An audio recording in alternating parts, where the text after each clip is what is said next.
Need funding for your real estate investment deal? Longhorn Investments is professional, reliable, and fast. Currently serving Texas, Tennessee, North Carolina, Missouri, Alabama, and Indiana, Longhorn Investments, LLC is a direct private lender offering short-term acquisition and renovation capital to real estate investors for both residential and commercial assets. With Longhorn Investments, you can receive up to 75% of ARV, finance up to 100% of cost, close in 3 to 5 business days, no income requirements, a streamlined, simple approval process, and no prepayment penalty.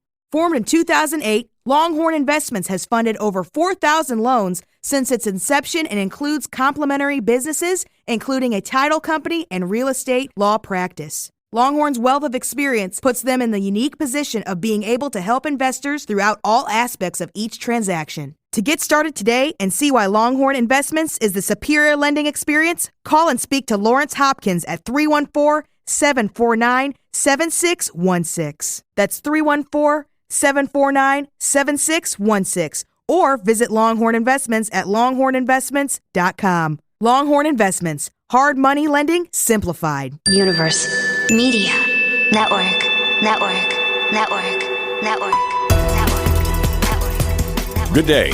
I'm Scott Arley with your United States real estate investing news. Feds target evictions by some of America's biggest landlords. The FTC and the CFPB, or the Consumer Financial Protection Bureau, has contacted major landlords equaling more than 2 million rental units to remind them of the still in effect pandemic-induced moratorium on evictions per the CDC. Quoting CBS News, despite a federal order that protects tenants from being evicted until the end of June, corporate landlords around the U.S. have gone to court to eject thousands of people from their homes. Now government regulators are scrutinizing these property owners' eviction practices, putting many of the nation's largest landlords on notice. A landlord simply pursuing an eviction case in court doesn't violate the federal order, which only applies to physically removing a renter from their home, and many courts around the country have allowed cases to proceed. Still, some property owners' tactics of filing eviction cases en masse worries housing advocates. Jim Baker, executive director of the private equity Stakeholder Project, told CBS Money Watch, quote, "It's quite common for some of the large landlords to essentially use the same attorney and have that attorney file 30, 50, 70, almost robo-file eviction filings." Quoting CBS News, landlords backed by S2 Capital, Ventron Management, and Western Wealth Capital have all filed more than 1,000 eviction cases since September, according to data shared by PESP.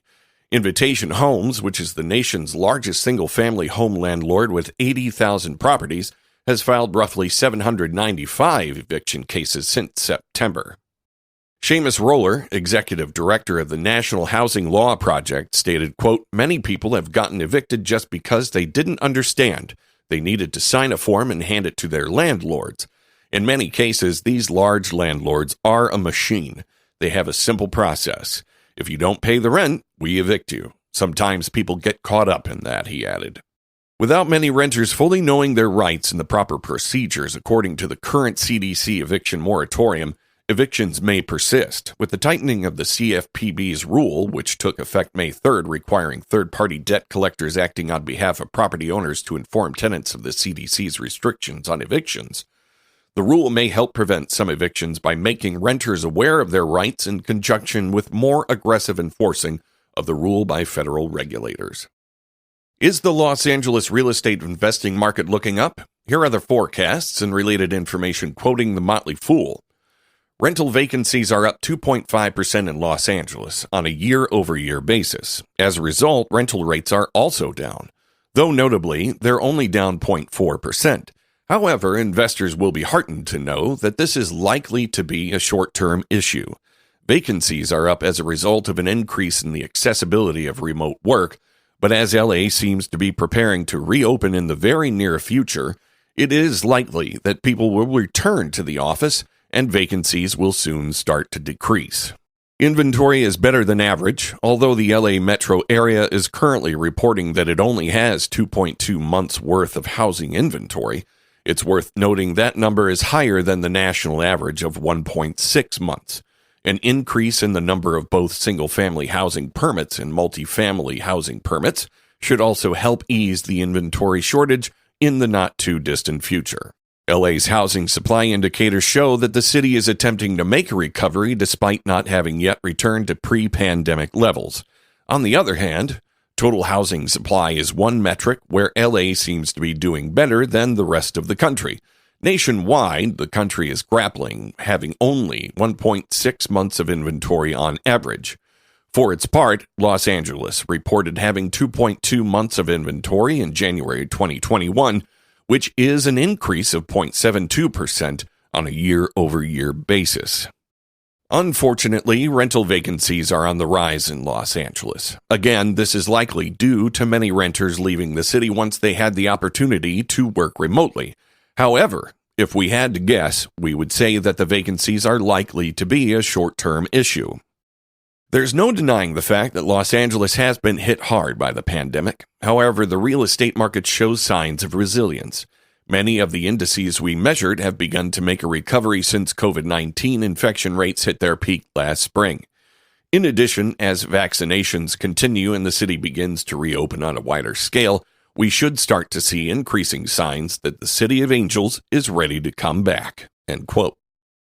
After a Q1 report, some of the biggest real estate tech giants like Compass, Redfin, and Zillow have started to come unglued, and SoftBank's miracle unicorn company Better is suggested to go public via SPAC as SPACs take a dive.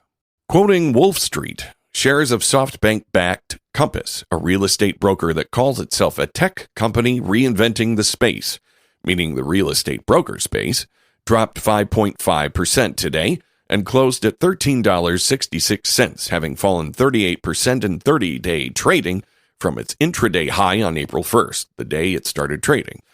It has now dropped 24% below its IPO price of $18. Despite the drop, its market cap is still $5.3 billion. For the first 3 years of being publicly traded, Redfin shares hobbled along in the $15 to $30 range, and March last year hit a low of $10. But then the meme stock chasers homed in on it, and the shares exploded by a factor of $10 to $98 a share by mid-February, a true WTF moment, and then gave up their ghost and plunged by half, including 2.6% today during the rally, to $48.68 a share. It's still valued at $5 billion, about 5.6 times its annual revenues. Zillow, too, has lost money every one of the past 5 years, despite the real estate boom. But it has gotten into house flipping. Its shares suddenly became a miracle real estate meme in March last year and shot up from $28 to $200 in the same 11 months in near lockstep with Redfin after that beautiful WTF moment gave up their ghost. The shares have now plunged by 49% from its raging mania peak in February, including the 1.5% drop today during the rally. At $107.10 a share at the close today, the company still has an astonishing market capitalization of $27 billion, about 8 times the revenues. Another SoftBank-backed unicorn, mortgage lender Better, which calls itself Digital Home Ownership Platform, announced on May 10th it would go public via a merger with SPAC, namely Aurora Acquisition Corp., at an implied valuation of $7.7 billion. For our quick read suggestion this week, we have What the Single-Family Rental Boom Has Taught Multifamily Operators, and for our quick listen suggestion, we have Hotels and Housing Are Bright Spots in Real Estate from Bloomberg. To research further, see links and more from these reports in the news notes. I'm Scott Arley for United States Real Estate Investor News, UnitedStatesRealEstateInvestor.com.